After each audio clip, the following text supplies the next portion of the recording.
आता हाकेंना कोण हाकतोय? संघर्ष योद्धा मनोज दादा जरांगे यांनी आपला इंगा दाखवलाच. आता ताकाला जाऊन भांडे लपवत मागच्या दाराने मुंबई दिल्लीला जाण्याची राजकीय वस्तादांची घाई झाली आहे. मराठा आरक्षणाची हेळसांड म्हणून आग्या मुळावर दगड मारले आहेत. हे काम सरकारने नवी मुंबईत दाखल झाल्यावर मराठा क्रांती मोर्चा बरोबर केले.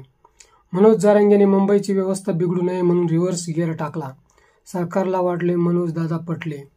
हेच जरांगेंना खटकले. मराठा आरक्षणावर पत्र देऊन चाल ढकल करणाऱ्या सरकारला लोकसभेत टाळूवर सोडले.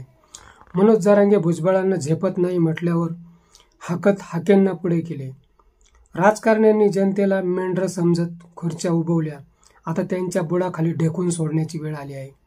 भुजबळ, शेंडगे, हाके हे राजकारणी कमी पण गुळाच्या ढेपेला चिकटलेल्या मुंगळ्यांप्रमाणे जास्त वाटतात.